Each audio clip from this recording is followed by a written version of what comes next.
What happens when you take a luxury but somewhat ordinary Mercedes-Benz E-Class, which could be a taxi, could be a luxury Uber. You put a massive V8 engine under the bonnet, very carefully tune it in such a way that it can blast around the Nürburgring if you so choose. Although that is a little bit uncouth, I think, for a car like this. Or you can tootle around town in comfort and luxury. Well, I think you might just have the ultimate all-round performance car daily driver. Welcome to the Mercedes AMG E63.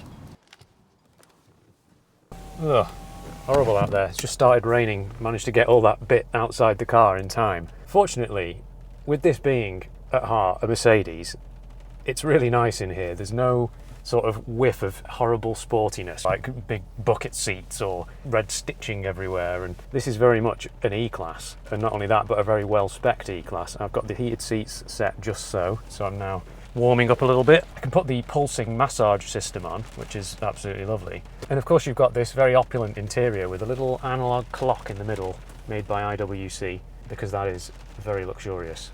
Now, what gives it away, if anything, in here that it's an AMG? Well, the dials, I've got V8 Biturbo written underneath the rev counter. I've got a little AMG stamp on this gear selector here. And that, to be quite honest, is about it. That said, the key also has an AMG stamp on it, but is otherwise your standard Mercedes item. The car, of course, also has keyless start, but you can actually remove the start-stop button if you like some old-school key-turning action.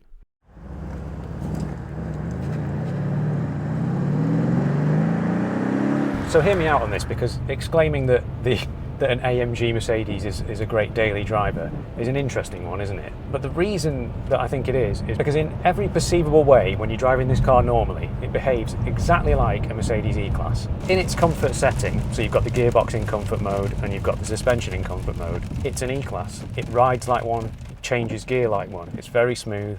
The ride quality and comfort is better than my CLK, my old Mercedes, which has the sport suspension, which cannot be adjusted. It's got air suspension at the back, which is adjustable. The only giveaway is that little sort of rumble that you get from the V8 as you feather the throttle. So of course this is a fire-breathing V8 AMG of that era where massive displacement, huge power, 550 horsepower in this particular Biturbo V8. So this car is a 2014 version, which means that it's the facelift model, and around the time of the facelift they also changed the engine to a 5.5 litre instead of the original 6.2 naturally aspirated. Both V8s, and that 6.2, that was a revvy thing. It could do something like 7,500 RPM, and it was very much your barnstorming analog experience of AMG.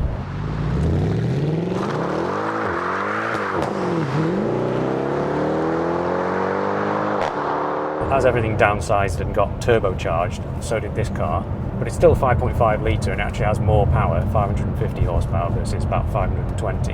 On a day like this you do have to be careful, but because this car is designed very much with that smooth daily drivery kind of experience, there's loads of travel on the pedal, so you kind of have to be an idiot really to crash this car, because you can really feed that power in slowly.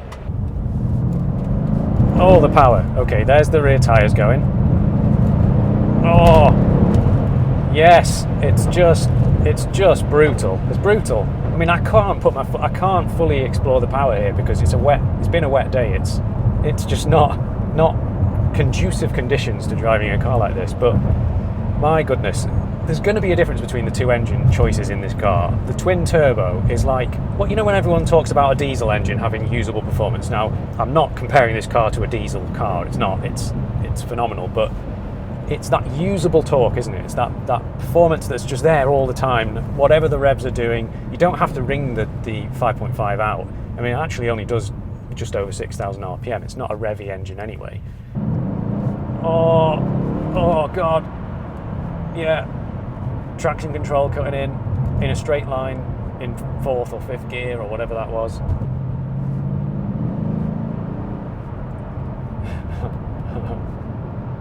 Oh dear. Of course, with that V8 engine, they need to transfer the power into the gearbox and onto the road in a very sensible way. They've done that by using their standard 7G-tronic automatic gearbox like in any other Mercedes of the time, but they use something called the MCT, which is a multi-clutch transmission. Instead of a torque converter where you get that weird slurry gear change, you know, that very sort of... This is much more snappy, it's more like a dual clutch, but it isn't a dual clutch because it's a Mercedes-Benz special MCT thing, which is basically, apparently, a bunch of clutches bathed in some oil. It's a wet clutch system. Don't ask me how it works, I don't know. All I know is that it means this car will change gear in 0.1 second, which is very fast. It's faster than you could ever change a car in a manual mode. It's not quite as fast as a dual clutch transmission in certain rival cars, but it's very quick. And it's also more reliable, apparently. Very well built, robust Mercedes. Gearbox, you can switch up the settings. You can change the gearbox into sport mode or sport plus, or even manual mode where you can change it with the paddles on the steering wheel. And then of course you can firm up the suspension. Now, you're really probably not going to want to do that most of the time because what it does, perceivably, is just make the car jiggly. You can save all these modes using the AMG button down here, so you can pick your best sort of compromise between suspension and gearbox and everything. The E63 is rear-wheel drive, but in Europe it was optionally available with Mercedes 4MATIC 4-wheel drive. In the US it's 4MATIC as standard, and rather confusingly in the UK it was only available rear-wheel drive. It actually handles well too. It's not like your standard old AMG, which was like a muscle car that was great in a straight line but no good round the corners. This car, it's good round the corners. You can put it into that stiffer suspension mode and that really does help, but it feels flat, it feels well planted. In this 5.5 litre you get electric power steering as opposed to hydraulic in the earlier car, but that's actually not necessarily a bad thing. It's got a pretty decent quick rack to it, and this car turns in really nicely, and given that it weighs 1,800 kilos, it's really impressive how this car handles. You know, it's got a great chassis, and kudos to AMG for managing to keep that luxury feel whilst also creating a car that can handle. As I took that corner there on the roundabout, this car, it also has these bolster seats that actually pull the bolster in when you go around a corner, so on the opposite side to the corner you're taking, it just hugs you. It's just like, this car is actually very subtly alive in that sense. So this car will do 155 miles an hour limited, obviously. You could get an AMG S version of this car which had another 30 horsepower, something like 580 horsepower, and that had a limited top speed of 186 miles an hour. But the AMG S version has firmer suspension, and it doesn't have the most comfortable mode that this car does. I think the AMG S would lose that daily driver appeal that this car has.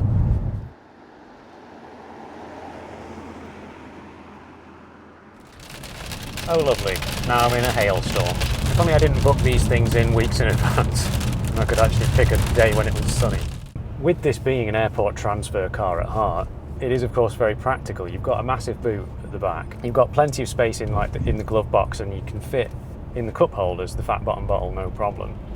There are not really any compromises in terms of practicality with this car, apart from the fact that the rear seats don't fold down. If you really wanted space, then of course there was also the estate version of this car, the station wagon, which has an absolutely enormous amount of space in it, something like 2,000 litres when you've got the seats down. Interestingly, this is one of the last Mercs to have that old school parking brake that you operate with your foot and take off with your hand. It also has the scrolly wheel controlled infotainment system that has your radio and sat-nav and so on. It's time to ask Backseat JJ what he thinks of the E63. What do you think, pal? Oh yeah, bro, this is sick. AMG V8. Mate, sitting back here, I've been absolutely loving it. The performance is mental. You've got to love the AMG engineers for that, haven't you? But of course, it's an E-Class. It's a taxi. It's got legroom. It's got headroom. It's got a lovely panoramic roof. Lots of leather and plush materials, and this dark walnut trim that runs along the doors, and a little climate control with a screen down here, and an ashtray with a 12-volt socket. Pockets on the back of the seats, little door pockets with carpet in the bottom. Little reading lights up here at the top. Some very well needed Jesus handles for the cornering. Cheers mate, back to you. All right, cheers mate, thank you. Now this may not be a daily driver for everybody. I mean, it's probably not for me as a YouTuber, as a poor YouTuber. Please leave a super thanks or buy me a coffee or something. Boo-hoo. You know, for some people who have deep enough pockets to sort of, you know, to pay for the things like the fuel in this car, for things like the tyres and the brakes and things, because yes, the brakes may cost you £1,500 to get the discs and pads done on the front. You might find that the new tyres cost you £1,000 or something, but that's to be expected for a car like this. It's got 285 section rear tyres on it that are as wide as your driveway. Services and things don't have to break the bank. You can get them done at somebody who knows what they're doing for a few £100 each year. So that's not going to cost you a fortune. Just make sure you put the right oil in it and the right filters. It's a well-built car. There are certain things to look out for. Now, obviously I recommend you looking at a buyer's guide for one of these and just checking out what things can go wrong. There are certain things with each engine iteration that are common flaws, and there are things that you can do to prevent this happening ahead of time. And that's always a good idea, preventative maintenance. They are very well engineered cars. They're very impressively built. This really is a JJ car because, for me, it does everything I need in a car. It has that ridiculous performance, that acceleration. It does it with no fanfare. It does it. Yes, it has a lovely noise, which is really important. As a petrol head, we all love that V8 noise. It is very luxurious and comfortable, which for me is very important. You know, if you're doing miles in a car, you need that car to cosset you, to look after you. You've got performance and handling, but you've also got luxury, comfort and practicality, as well as quality engineering and relative robustness. It's a really fantastic car, and if you've got the money to buy one of these and you want one, I mean, this essentially is Thomas's daily driver, so thank you, Thomas, so much for lending me this car. Yes, he doesn't do loads of miles in it.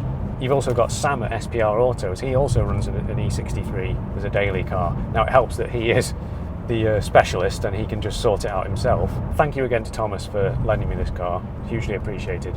If you want to see your car on this channel, please do get in touch. If you want to see another video, it's going to be up there. Thank you so much for watching.